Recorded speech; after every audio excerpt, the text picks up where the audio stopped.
What happens to us after we die? Do we cease to exist?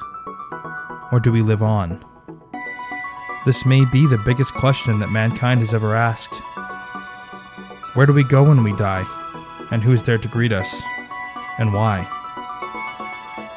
What exactly does it mean to become a spiritual person? Does it consist of following predetermined laws? Or is it a personal journey?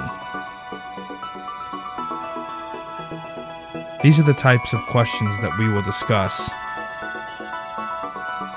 Welcome to the Regression session.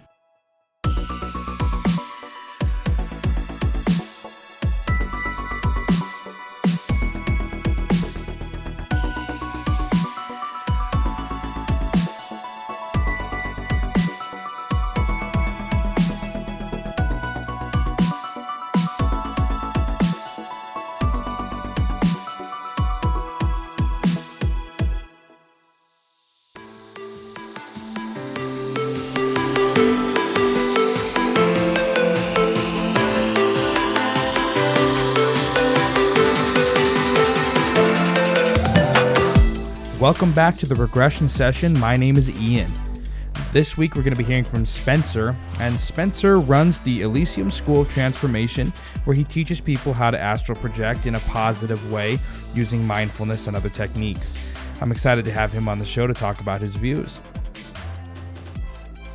If you've had a spiritual experience, or if you have past life memories, if you're an astral projector or another past life practitioner, doesn't really matter what piece of the puzzle you're into, I would love to hear from you. My email is theregressionsession@gmail.com. So without any further ado, let's get into today's interview with Spencer.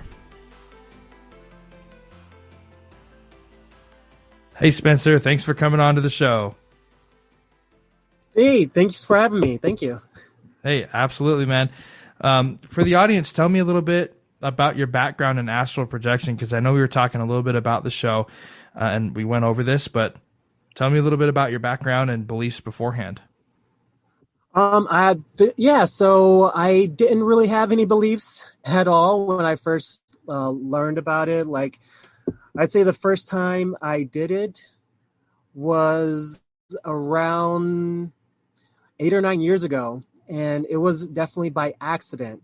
What my initial way of getting into astral projection was my initial reason for having my first astral projection was I was learning how to play with telekinesis and play with pyrokinesis, and this was I wouldn't say around the first time the internet started showing up, but when forums got more popular and more people were using it, and there were more conversations about, or more forums available for people to just have their own conversations about things. And I would play video games and watch a lot of, Marvels. I never really got into comic books, but, that type of scene, learning about different powers. And then eventually I got to a point where I was like, I wonder if you can actually do these things. And then I found out that there's actually people out, actually trying it out and trying to play with telekinesis and stuff. So I jumped on these forums and I started playing around with these things called psi wheels, or little tin foil things that you would put on a toothpick or something and stick up on a eraser. And then you would use your kinetic energy from your hand to move this piece of foil. So I was doing that for the longest time, and then it turns out when you're playing with any type of non-physical attributes of yourself, any type of metaphysical attributes of yourself, you wake up other aspects of yourself. So while I'm doing this practice of telekinesis, I was also having more vivid dreams, lucid dreams of the video games I was playing. I would actually show up as a character in the game, and it was super lucid. And eventually I had this one experience where I had a astral projection completely by accident. And the way that happened was I went to bed at night, and then in the middle of the night, I felt like someone had like put a a board or something like over my body, like on top of me. Like there's like I can feel it on my face, I can feel it on my body and everything. So I felt myself, like just the thought of that, I felt myself turn around. And when I turned around, I opened my eyes and I was looking down at my body sleeping in the bed. And that freaked me out, woke up instantly. And yeah, I didn't know anything about it. And I kind of was like a little put off by it for the longest time until I started like finding out more people were practicing it. And then I started looking into it in that way. Gotcha. And so, in your opinion, is astral projection dreaming? It is Like, is it like an advanced form of dreaming? an advanced form of dreaming. I don't believe that. And I hesitate because because I believe that when you are dreaming in your own mental space, like every night you dream, every time you go to sleep, every time you go to sleep, your astral body, your energy body floats outside of your physical body, and it kind of either like hovers there, or like sometimes when you're like astral projecting, you might see other people like daydreaming, or not daydreaming, walking around like I don't really sleepwalking. I guess sleepwalking in the astral plane, like they're not fully conscious that they're in the astral plane, but they're just kind of doing stuff there. What's happening is that they are having their own experience with inside their own thought bubble reality, which they can control. So, and in a sense, it is like it's like a lower level of being in the astral plane. Like you're in your own thought bubble. And then if you wake up from that, you are able to control the reality within your thought bubble. And if you wake up from that, you are able to experience the astral plane, which is looks more realistic in this like actual reality. So, in your opinion, then, basically what you're saying is astral projection isn't necessarily dreaming, but dreaming is like a lower level astral projection then. It is I would say, yeah, like a byproduct of, being in the astral, your own thought bubble. I would say, yeah. That's a really interesting way to look at it, because I haven't really talked to anybody else who looks at it like that. Because, I mean, so you're saying that when you're dreaming, you're not. It's not just in your head. It is not in your head in the sense that it is all the action is happening within your physical body, your brain. Your brain is just like a receiver for information, a receiver and a transmitter for information. What's happening is that your astral body is experiencing that reality. Like, say for an example, my girlfriend's sleeping next to me. She's having her own dream, and I astral project, and I see that her body is floating outside of her, or her astral body is floating outside of her body. I personally haven't done this yet, but I've heard that it is possible to like interact with that person's dream, like going into their dream. I like, again, like I haven't done it myself, but that seems to be a thing that is possible. So have you seen other people then that are in that state while astral projecting? And have you interacted with them at all, or have you attempted to? Yes, it's kind of like if they have no practice with astral projection, or if they not even astral projection, there are plenty of people who astral project, but if they're not prepared or trained to leave, it's kind of like waking up someone who doesn't, how do you say, it's like trying to drag someone around, but they're like unconscious. Like you're trying to drag a sleeping body around. Like they won't particularly remember the experience because they're not training their self to remember the experience. Okay. Okay, that makes a little bit more sense. So you're saying that the brain is a receiver, right? And I've kind of come to the conclusion, well, not the conclusion. I kind of have a theory that is kind of along the same lines that your brain is almost like a filter, right? It's like this is going to sound funny, but like a meat filter. It like, and this is based off of like research that's been done by credible doctors and scientists that have studied, for example, like deathbed visions, where people who are lucid and not on drugs, who were approaching their natural death, were seeing people that had passed away, and people who've studied and documented near-death experiences and things like that. A lot of those people kind of have come to the same thing, that the brain is more of a filter, like I said, like kind of like a meat filter, which sounds kind of weird. Yeah. But yeah, that's kind of I kind of am believing on the same line of that, or as that, because of some experiences that I've had doing past life regressions, which is what I do. How was your experience with a past life regression? So my experience, okay, a little bit of background about me, as I have this condition called aphantasia or aphantasia. Different people say it different ways. Right. It's where I physically Not cannot. Well, okay, great. Then I'll explain it to you. I love talking about it because it sucks. I can't visualize. Like if I asked you to close your eyes and imagine a tree, would you be able to physically see it? Yeah. Okay. When I do that and I try that, no matter how hard I try, I cannot see anything. Apples, trees, people, faces, anything like that, I can't see it. Visualization. It's black. It's just completely black for me. And another thing is that I can't, like, most people apparently have their own voice in their head talking to them. I don't have that. Oh, yeah. I don't have a voice in my head at all. That just sounds creepy to me. So I can't visualize at all.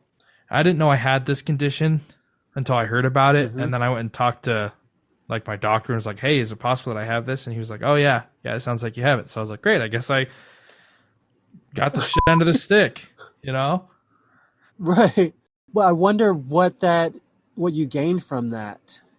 Because I feel like that stops a lot of people, like the voice in their head. Yeah, I don't know. I just don't have it. And people are always like, how do you think? I'm like, well, I don't know. I just think, you know, it's hard. It's hard to put into words. But when I regress people, I don't like go under myself all the time. I've only done it one or two times. One time I remember being a woman who died in childbirth, and the other time, it's a whole other story where I saw a little girl and my spirit guide grabbed me and like threw me back up to my own consciousness, like, interesting, to being conscious, not being in a trance. And then later my friend Taylor saw that same little girl, and that little girl almost like possessed her body. It was really weird, man. It was weird. Interesting. Yeah. Got some past. There's a reason why you're doing it. Yeah, for sure. Yeah. And I've been trying to get answers to that specifically, but I do past life regressions, and I kind of didn't believe in anything like that either until I started studying it. And when I first did it, I kind of was like, oh man, you know, this is just going to be a joke, right? Like, I didn't really expect anything. And then people started pulling out like verifiable details, right? And that's kind of the verifiable details is kind of what I look for in any experience, including when you're astral projecting, right? Oh yeah.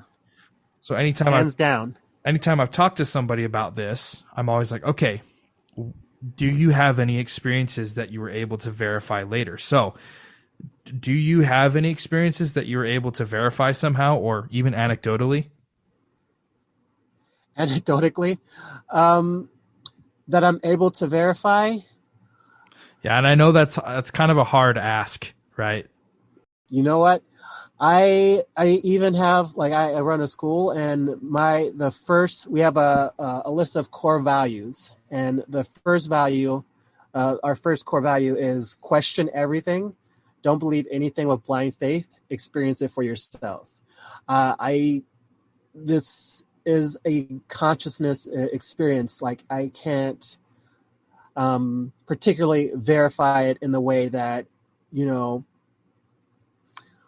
for everyone to experience, like everyone listening to this, I can't show everyone how to do it, but I can show you how you can do it. And if you put any effort and time to do it yourself, you will have the experience for yourself.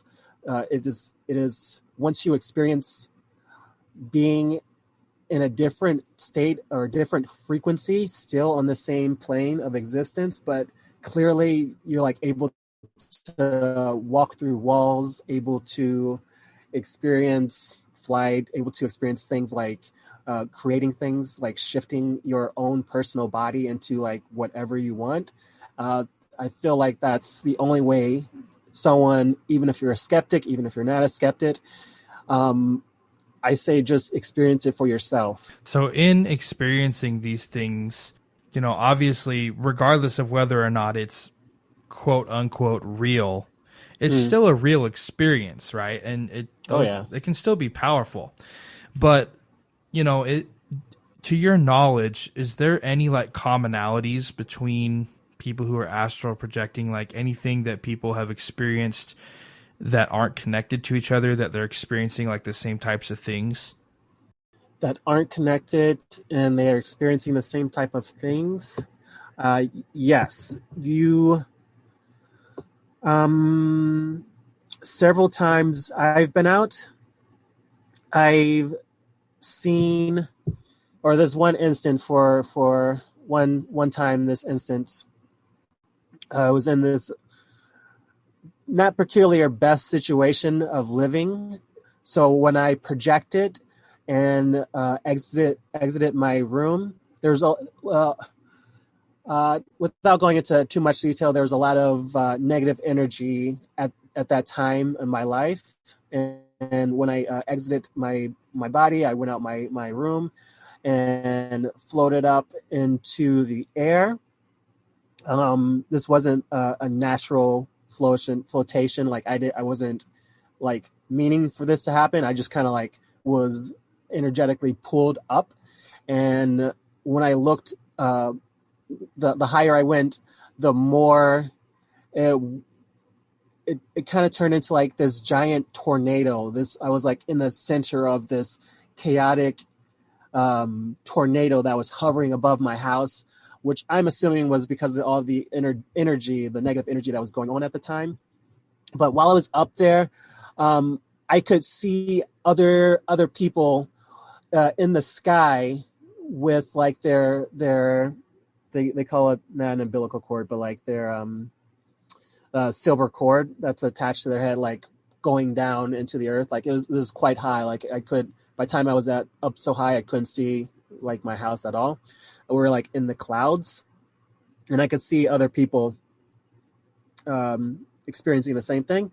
I don't know those people in person, so I couldn't really, say that they remember the experience. I don't know if they were like conscious enough to remember the experience, because the consciousness is on like a sliding scale. Sometimes you like kind of fall out of consciousness, but that would be like one of the few times that I experienced running into someone else, and I'm like, sorry, I think this is my fault. So did you interact with those people then? No, not at all. I just saw them from afar. And you brought up something that I've talked to two other people on my actual show live about this, and neither of them have seen it. But the cord. So you've actually seen that then? Yeah, it's standard issue, I guess. Yeah. So the first lady that I talked to, she said that she astral projects all the time and that she's never once even seen that. And the second guy, he actually said that too, that he's never seen the silver cord. So is that like, do you see that every single time, or is that like, is that pretty common to see, or is it not very common? I think it is common to see, but I've also known of someone else, a pretty popular person on the Astral Projection topic, teacher Ryan Cropper. He also has not seen his or he also doesn't have or feel his cord. I think it's there if you're looking for it. I don't think it's particularly. I think it's like one of those things where you focus your attention on, and then it shows up. Okay, gotcha. And that allegedly ties you to your physical body, right? Allegedly, I don't think you. I think it's the physical brain's way of feeling a sense of connection. I think it's like it just helps some people to feel like they're not going to get lost. It's just like someone's level of comfort.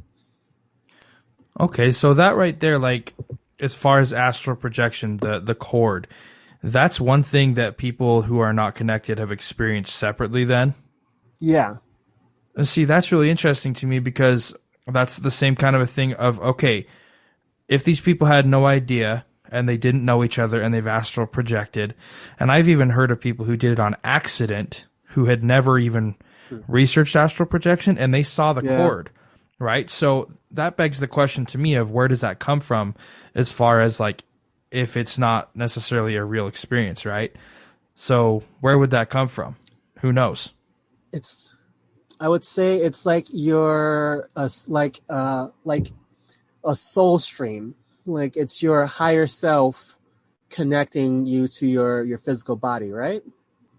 Yeah, and yeah, so it's crazy to me that that's one thing that multiple people have seen, and it's kind of like almost verifies that it's real because these people had no idea of it beforehand, and they still I would saw say it. that, and like the amount of near-death experiences that I'm surprised we don't take it more seriously with just how easy it is to experience it and or have like a near-death experience and like know for a fact that you're looking down at your body or you're looking down at your family members around you, you're talking to other people.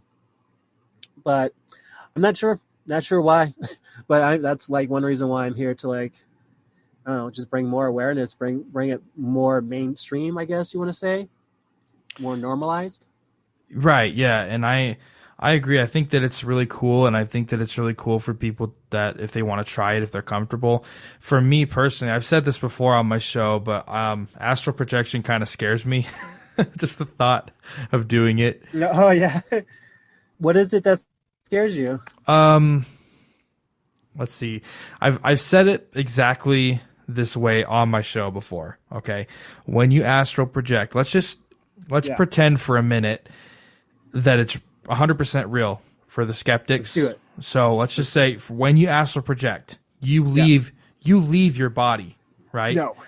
And there's no, well, I mean, allegedly, you Nope. quote unquote leave your body. That's the common Okay. belief. So Gotcha. you're a little bit different. But the common belief is you leave your body Okay. and there's no padlock there. So anything could come and go balls deep. Right. Right. I've heard that before. Yeah. It's funny. I heard the exact same thing. Yeah, well, it's true. I mean that's the common belief anyway, and that's why it that's why it spooks me. It's like, okay, well, what if I'm outside of my body and something decides to just take it for a joyride and not give it back? Okay. All right. I will. I'm not here to change your mind, but I will say that my belief is that it is not, you don't leave your body, you're stretching your conscious awareness to another aspect of your soul stream. So imagine like we're in the third dimension. let's say for simplistic reason, you have a higher self on the seventh dimension, and you're perpetually sending a soul stream of information back and forth from the seventh and the third dimension. What you're doing when you are having an astral projection is you're taking your conscious awareness and then moving it to like the fourth or fifth or sixth or even the seventh dimension to your higher self. You're not leaving your body as an empty shell. You're just shifting your conscious awareness. And you astral project every single night that you go to sleep, whether you remember it or not, whether you have frequent dreams, whether you have black and white dreams, no dreams. Every time you sleep, you are astral projecting.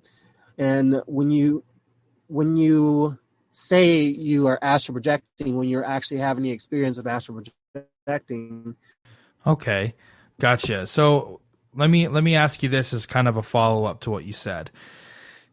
I've heard multiple people talk about when they astral project, sometimes they'll hear or they'll see what they've called entities that try to scare them, right? So what's that about? If we're not leaving our bodies, why are these entities or people there and scaring people? So glad you asked. We got to realize that when we go into these, like right now, we're in this 3D reality.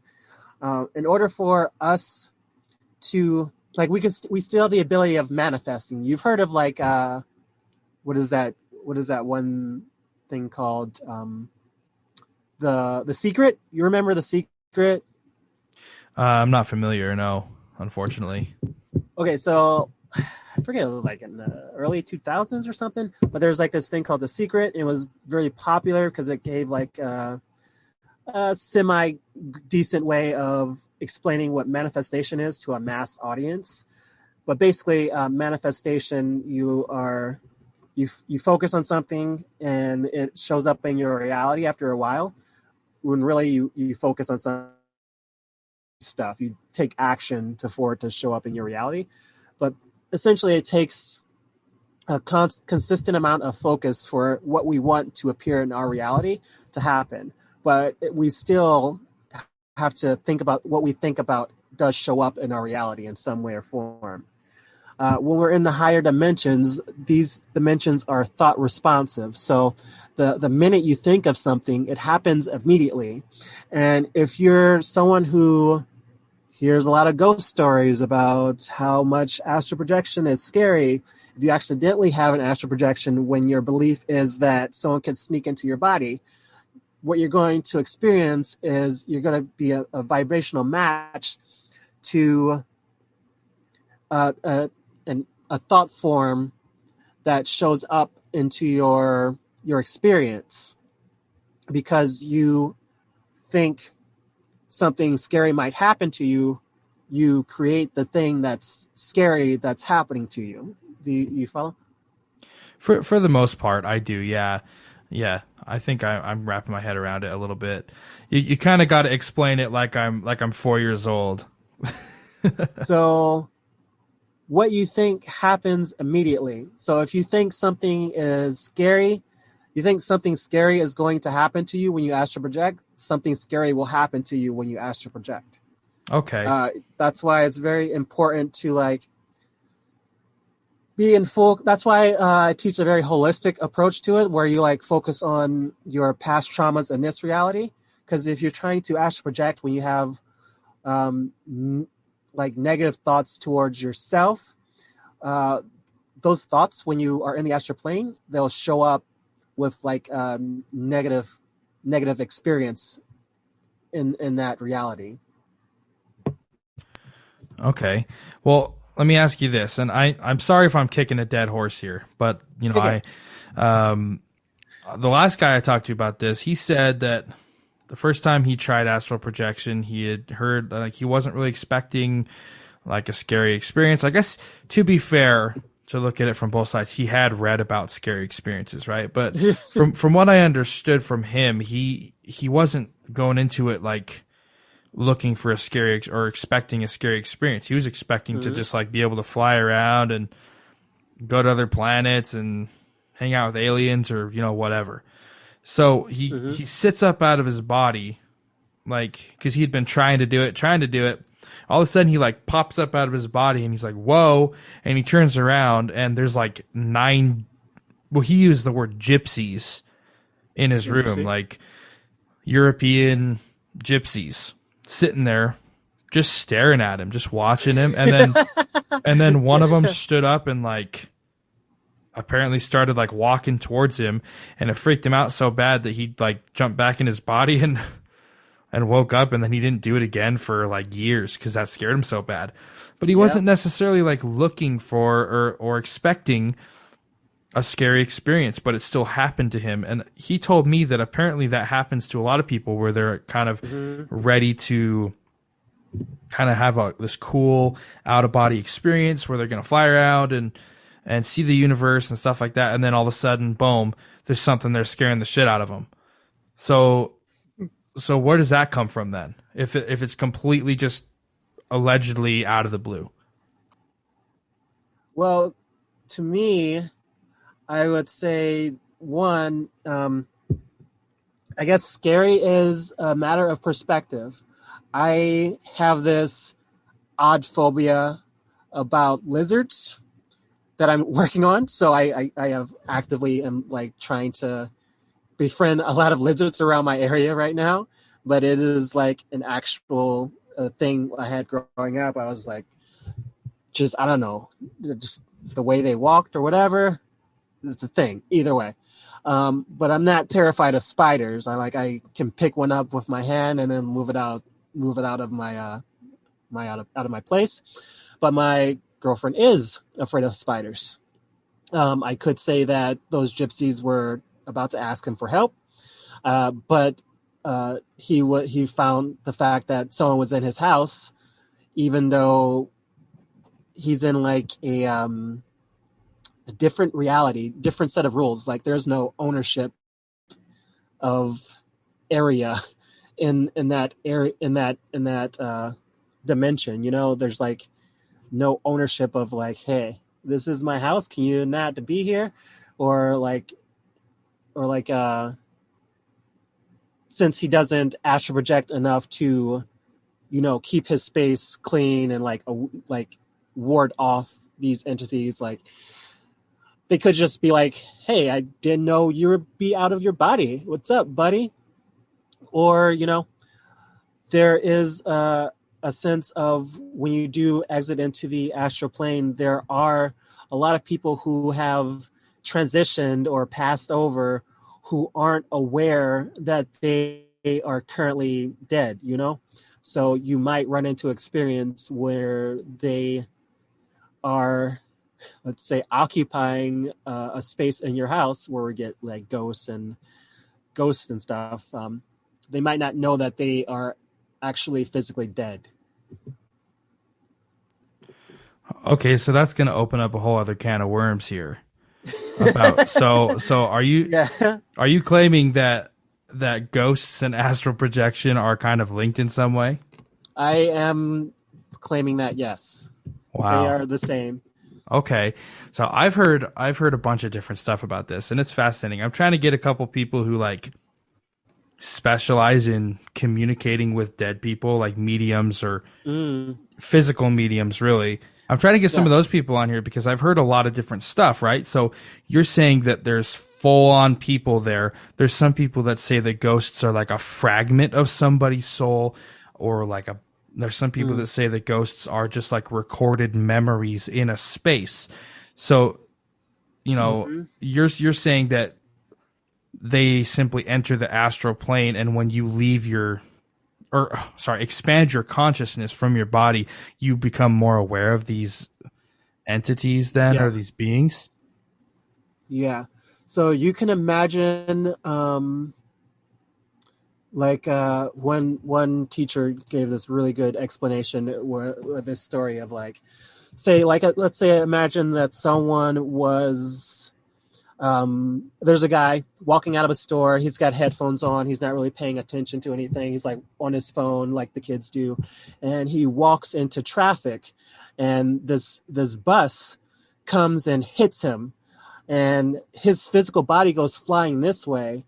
But since he's not aware of it, his astral body just keeps walking forward, and he's not aware that he was just essentially killed.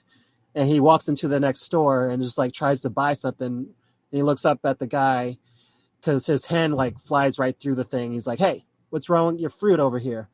He's like, he doesn't realize that he just died a little while ago over there. Yeah, I've heard that. I've heard something like that before. And okay, so that's interesting. You remember when I told you about that little girl that kind of like, she called herself a visitor, okay?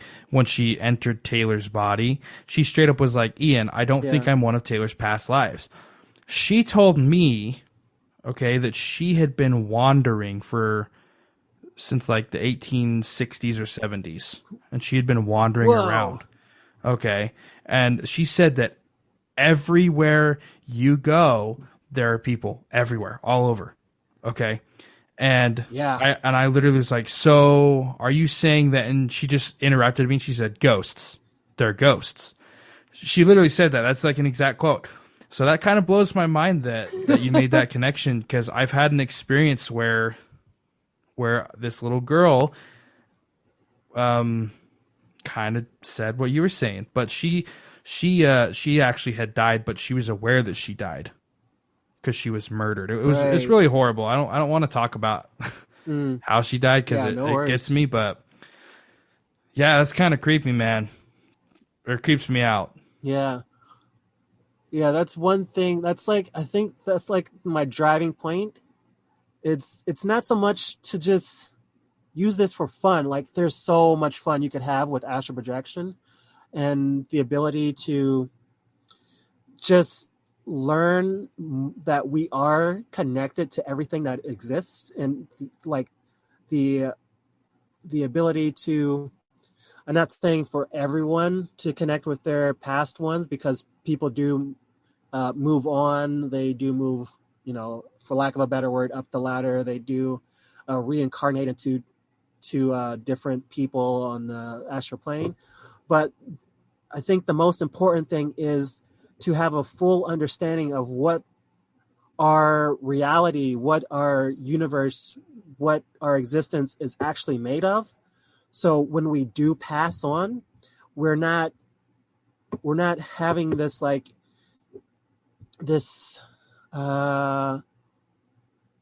want to say like plastic thought, or plastic this is a lack of a better word for it, but we have a better understanding of how the universe actually works, and we're not trapped into what we might experience when we pass on. Like when people say like nothing exists when you die, it's just black. If you have that current belief in yourself right now, then that's what you will experience when you pass on. There are, of course, spirit guides who are very skilled at helping you out of that, but why do that? I feel like it's better to just experience what the truth of this reality is now. It makes it a lot easier with coming to the truth of reality when we pass on. Yeah, I've heard about that blackness thing where people who have had near-death experiences, they're like, okay, it was just black and it was empty and there was nothing. But the thing is they're aware of that blackness, right? Which means there's something there. Because if you're aware of the blackness and the nothingness, then there's something there. Because if there was nothing, there would be nothing. But they literally are like, there was blackness and it was just black and nothing. It's like, okay, but yeah, you knew that it was black, so you were still there, bro. Like, what else do you want? I never thought of that. Yeah. So in that type of experience, I would assume that they are just in their own little thought bubble of blackness, and that's all that they see, is because that's all what they believe is. Do you know what an egregore is? I'm not familiar. No. I think it's an egregore. It's like the concept of all this energy is being focused into a focal point, which then manifests the concept or the thing. Like, for example, I'll just use a common. I better not go there. I'll just use hell. I'll use Yeah. hell as an example. So Mm-hmm. the concept is like hell is a real place, right? But Mm. you don't get sent there. You would get you basically choose to go there unconsciously because you feel like you Yeah. deserve to go there. But it's a real place, and there are people there, and they all went there by choice. But it was created by so many people believing that hell Yeah. is real that it Yep. actually just manifested as a place, right?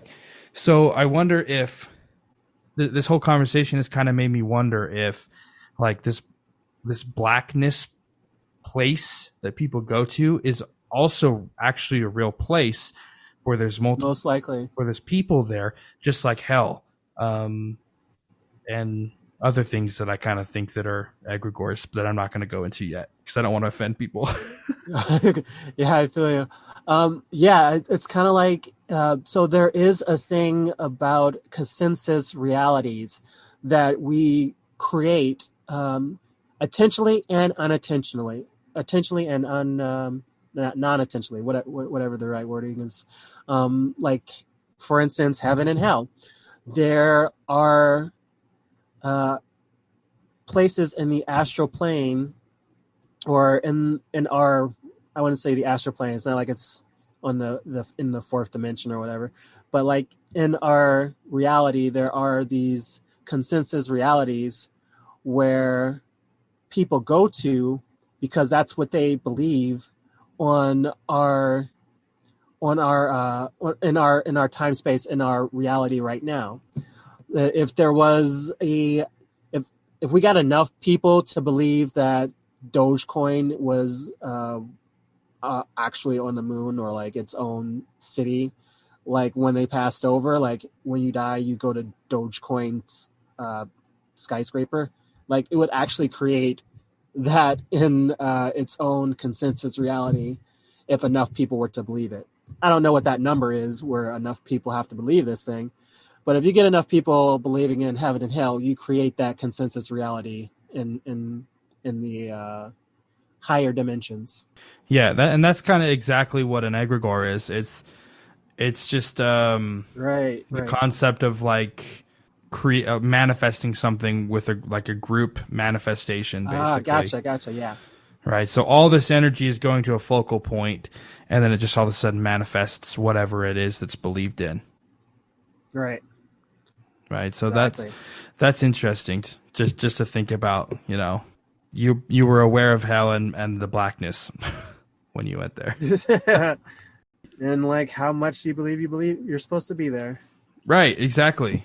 Exactly. So if you believe you're going to go there, that's where you're going to go because you're like attracts like.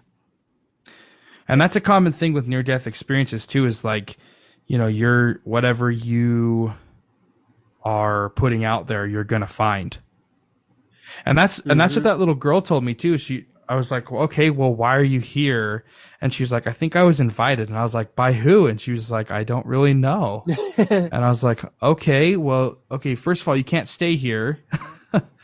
And second of all, I was like, and second of all, what's to stop someone else from just hijacking this? And she just said, you're pretty much going to find whatever you're looking for. So if you're looking to have a positive experience, Mm, you're probably going to have a yeah. positive experience. But then she said something that scared the shit out of me. She was like, but there are some things out there that just want to hurt you. And they've chased me before. Yeah.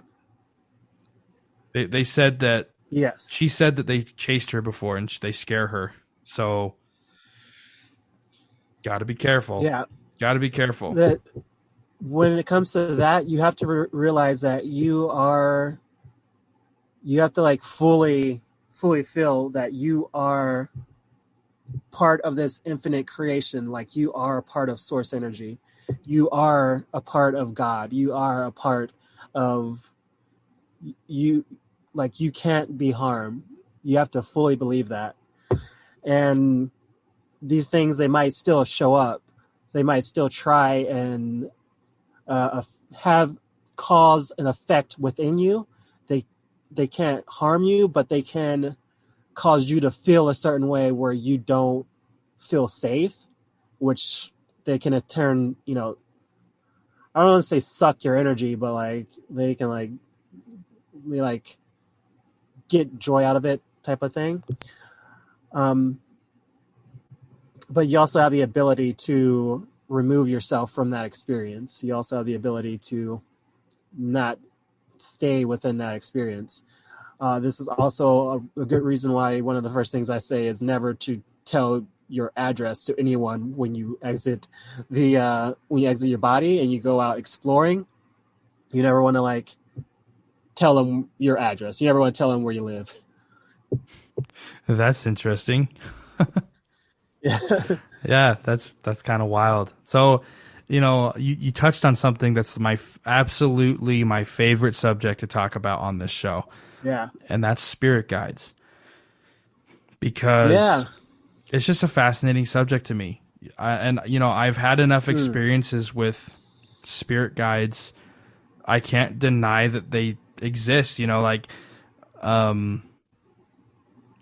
I've had just too many things happen. It's just I can't. And Nice. Some people think that they're part of yourself, but I don't think that. I truly believe that they're a separate order of beings. Yeah, I think the same. I think they are. A lot of them are just like you and me. We who passed on and was like, okay, it's time to give back. I have enough experience. I'm ready to help out as well. And then some who never enter the physical world at all, and that's just what they choose to give back to the universe. They here to help, and they're here to help guide you on whatever you need. I've had my fair share of experiences with spirit guides as well. What would be what's a profound experience that you had? So I keep going back to this, and I've talked about this so many times on my show. I bet my audience is just getting tired of it. But that little girl experience again, I can't even remember her name off the top of my head because I've done a lot of these. But when she was talking, Taylor's said that she was standing there next to her spirit guide watching this little girl talk through her own mouth. So it was kind of wild, right? And so mid-sentence, we were talking about, as soon as we started talking about what happened to her after she died, like mid-sentence, she goes, "Quit tugging on me, I'm trying to talk." And I was like, okay, what?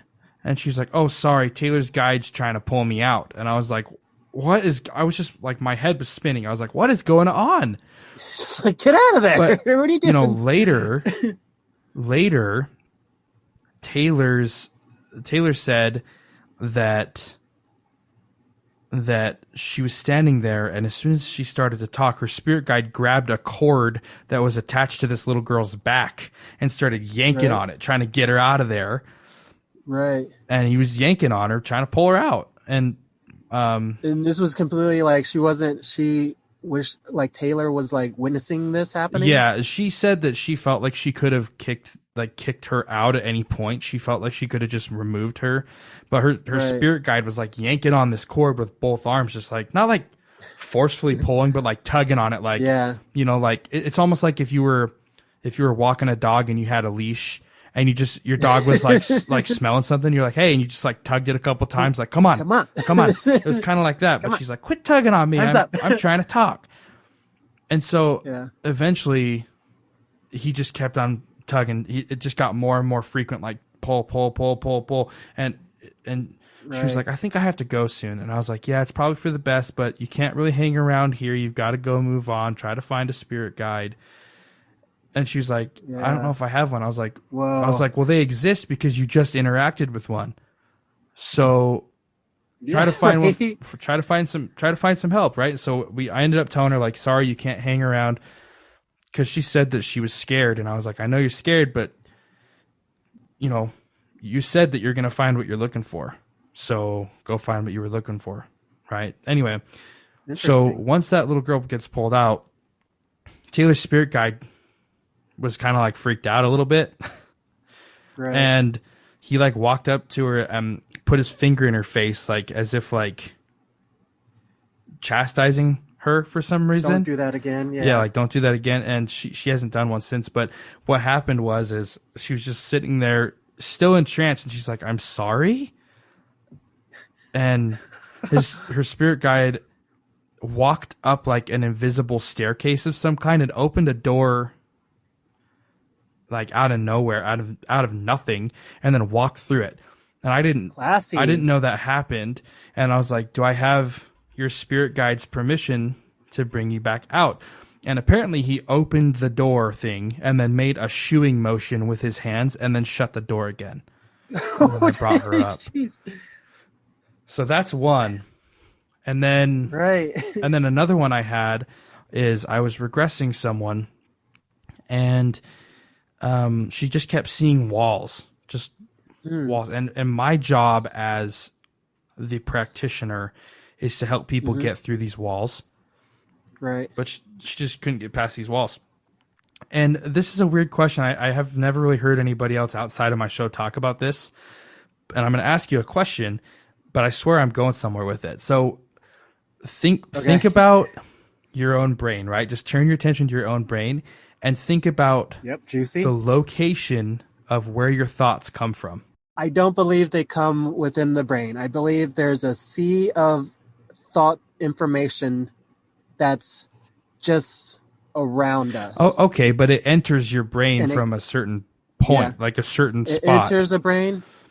I would say the pineal gland in the center of the brain. Right. So, but in your personal brain, if you think about your thoughts, where do you personally feel the physical feeling of? It's so weird to explain. Like I feel like back left. Okay, right. Bottom. There you go. So that's what I'm talking about right there.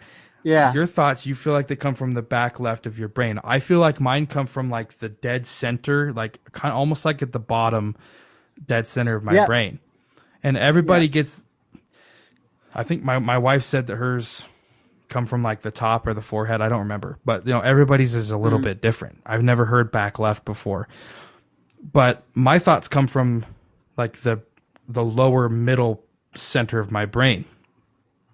So when I was regressing this person, I was trying to figure out a way to get her through these walls, and I felt like it was almost like a sentence was stamped right across the middle of my forehead, like from left to right. My thoughts don't come from there. That's not where I've never felt thoughts. At that location before. Yeah. And that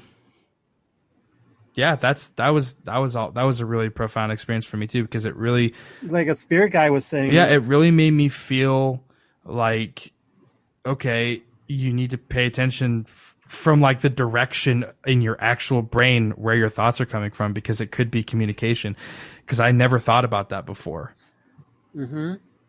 Oh yeah. So it's just kind of weird, but those are a couple. And then I've had a bunch, man. I can't deny that they exist because of things like that. Like, yeah.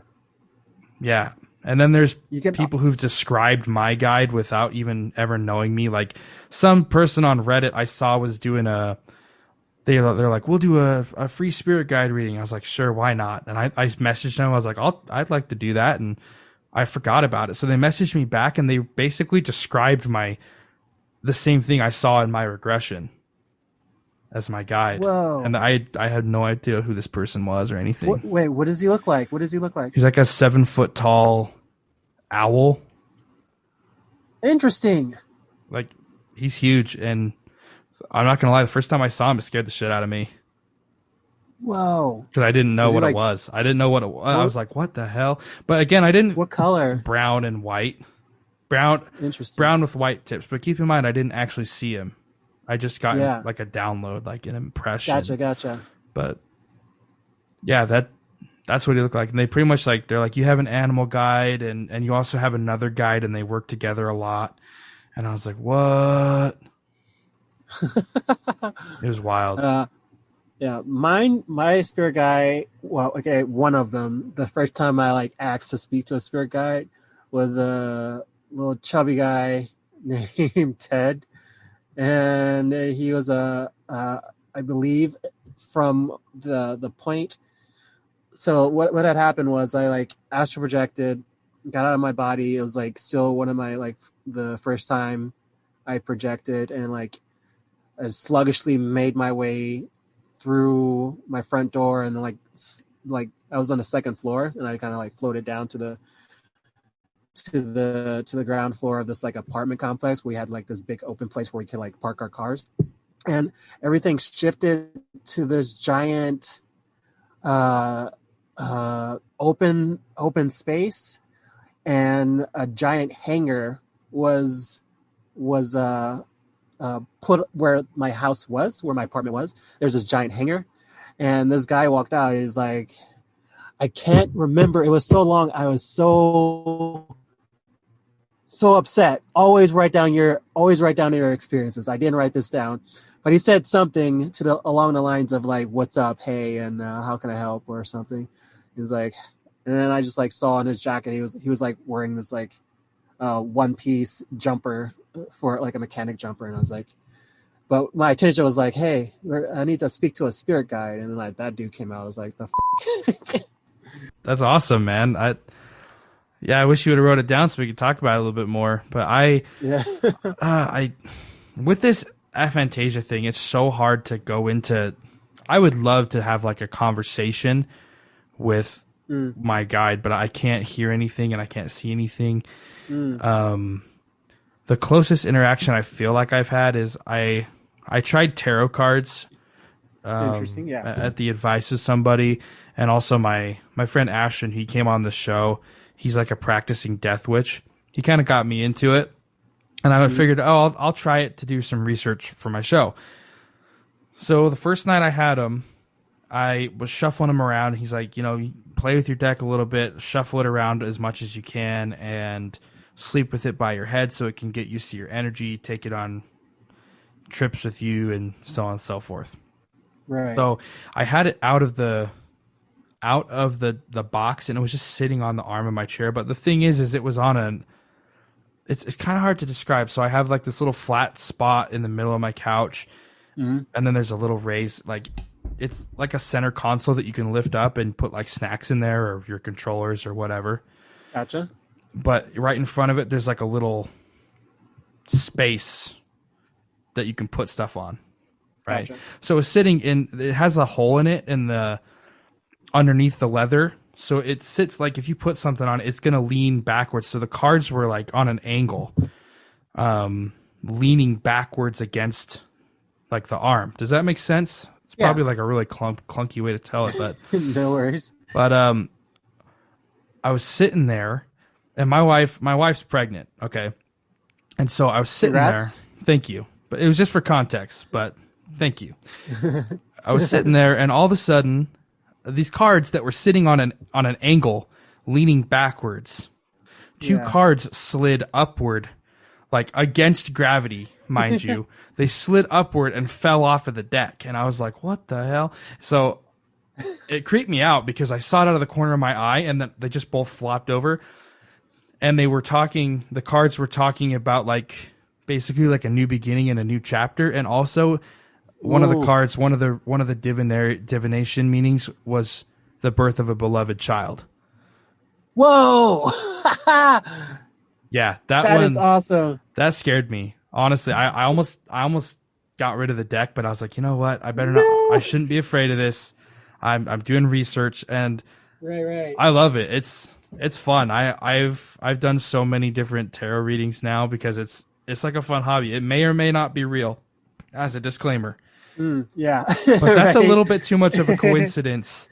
Yeah. For me, it's like, okay, thanks. Like, I appreciate it. But God. I know. That's awesome. Congratulations. Hey, thank you. Yeah, and thanks to my tarot deck, I guess. which is wild. That I'm serious though. That kind of scared me. I was like, what in the hell did I just get myself into? Waking up.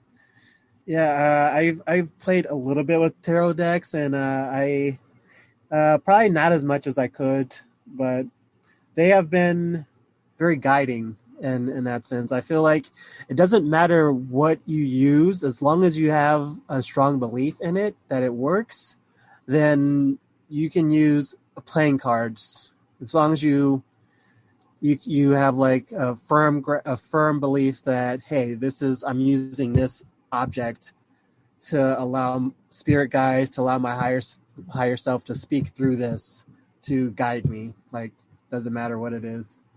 Use dice if you want. Yeah, and the visualization, like when I've done readings for people, just I do it as a hobby, right? I don't do it, and I always tell them like, okay, this may or may not be real, whatever. But I've started doing like visualizations too of like, nice, people having them imagine energy being in like the very center or the core of their body, and then imagining it spreading upwards into their chest, out through their arms, into their fingers, and then into the deck while they're thinking about their problem or their question. And I've noticed that since I've started doing that, the readings have been a lot more accurate. Nice. Which, is it a coincidence? No way. Is it not? I mean, I believe, and soon, hopefully, science will believe too, that reality is made out of the same thing. It's just showing up in a different format, showing up in a different expression of what it is. You're made out of the same thing, and you're just learning how to manipulate energy, right? I've definitely heard that before. I've heard it described a couple different ways. Like, one way was you've got your arm, right? And then you look down at your hand and you have your fingers, and you think of your fingers as different from your arm, but really, where do your muscles from your fingers go? Right? Yeah. Your arm, right? So your arm is the same thing, but you look at it differently. I've heard it also described as like an octopus, where the different tentacles have like their own brain. Yep. But it's still part of the same thing. Being. Same creature. Yeah. Same source. Octopus is my spirit animal. I guess mine's an owl. Who knows? I don't know why. I don't even like... My favorite animal is an elephant. I don't know why I would make that up. Like, oh, I'm going to imagine this massive owl that's going to scare the shit out of me. And... like, I don't know why I would imagine that. Maybe it's not imagination. It's just what life is. That's just your spirit animal.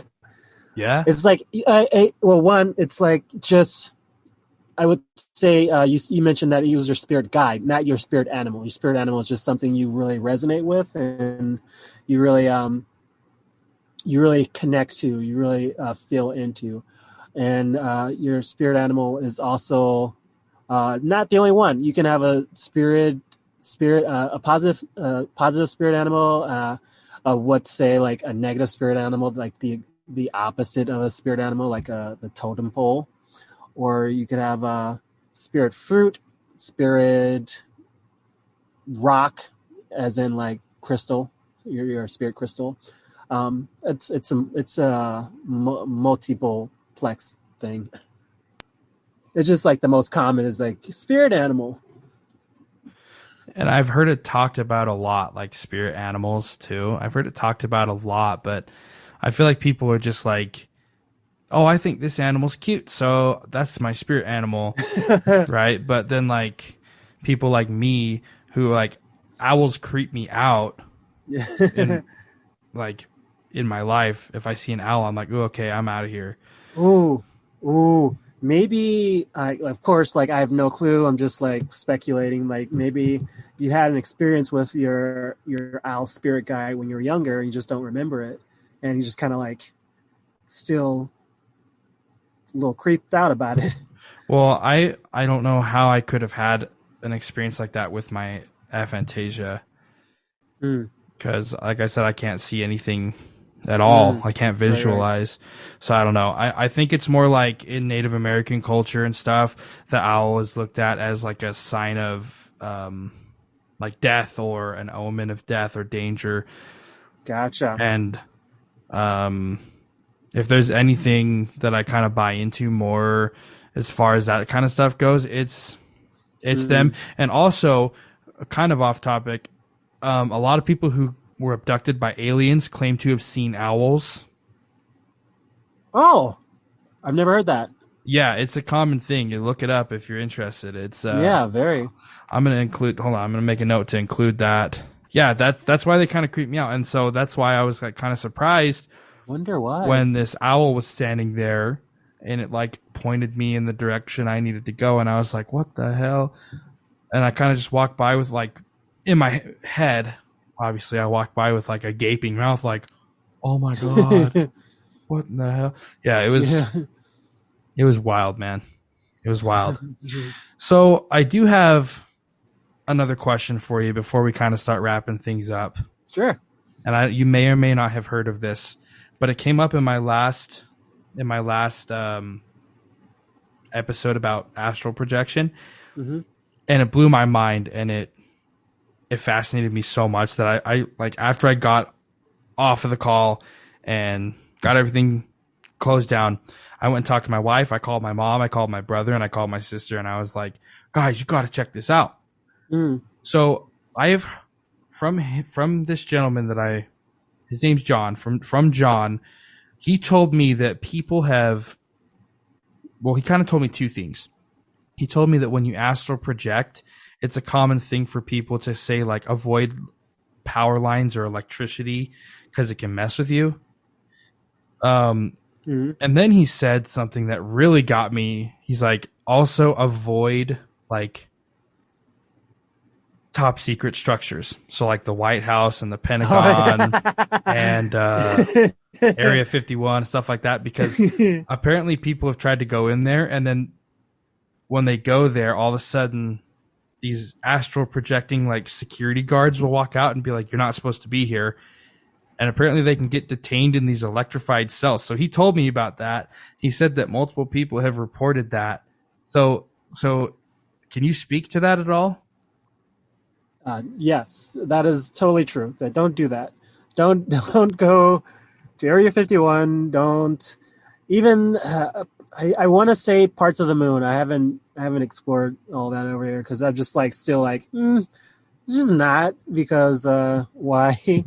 But yeah, any government facility, they all know that this exists. They all know they've used it in like a program called believe it or not, Stargate, the Stargate program.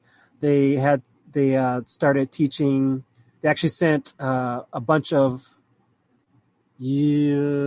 army troops to see Robert Monroe Institute to learn how to astral project because Russians or the Soviet Union was learning how to remote view. So they know it exists. They've been doing it for years, and they definitely have their own methods of seeing them or seeing people who are astral projecting and then stopping them.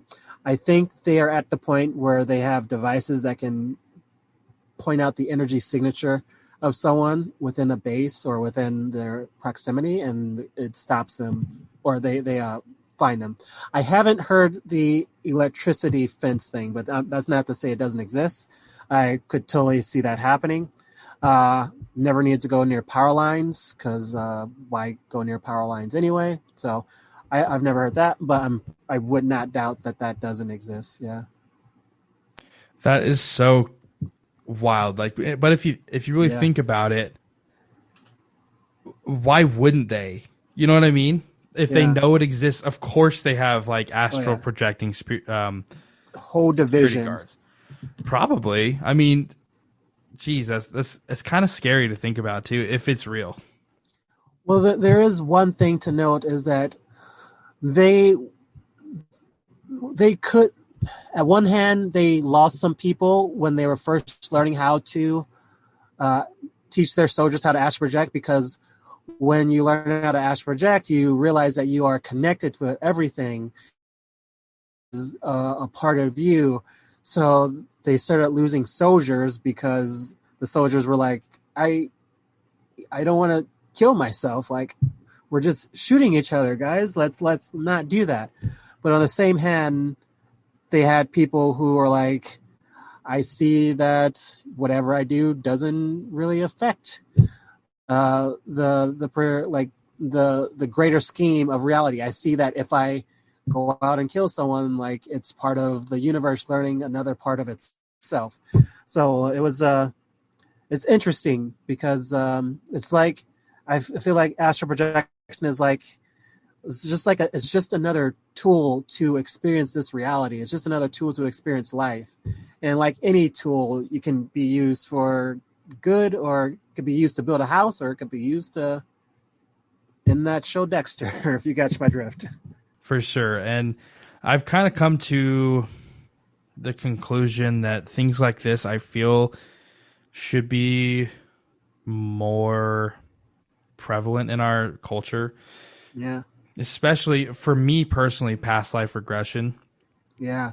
Because, and this falls, astral projection can fall under this umbrella too, regardless, for any skeptics out there listening, regardless of whether or not you are actually remembering a past life, regardless of whether or not you're leaving your body or expanding your consciousness, it's a real experience.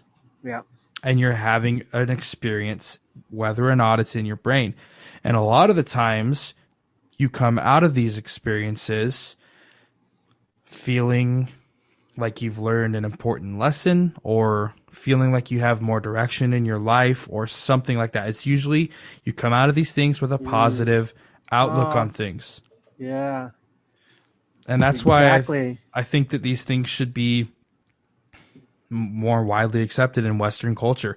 Because, like, I know that I've heard that in Egypt, they had these things called sleep temples, which is basically like temples dedicated to like astral projection and past life regression and things like that.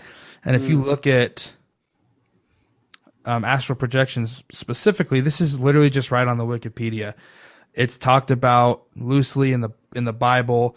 It's mentioned in ancient Egypt, China, Hinduism, Japan, and some Inuit groups, and in the Amazon as well. So it's all over the world. And these cultures, like in the Amazon, you couldn't really be farther from Japan, but the concept still exists cross-culturally. Yeah, and the way they don't hide, they do hide information, but they don't hide all the information. They just learn to distract us from even wanting to learn about it by creating more apps for your phone. Well, that, and I don't have time to do this stuff because I've got bills to pay, or I've been working so hard to pay my bills that I'm so tired I just want to zonk out and play video games for 6 hours on the weekend, or watch TV. So for anybody out there listening, definitely give some of this stuff a shot. Try out some guided meditations. Try to learn how to do past life regressions. Reach out to a qualified practitioner, or learn how to astral project. And Spencer, I know that you have a class where you teach people how to astral project. Tell us a little bit about that. Yeah, it's called Elysium School of Transformation. It's going to be opening back up. We're going through a beta round right now. It's going to be opening back up in September. And we just teach a very holistic approach to astral projection.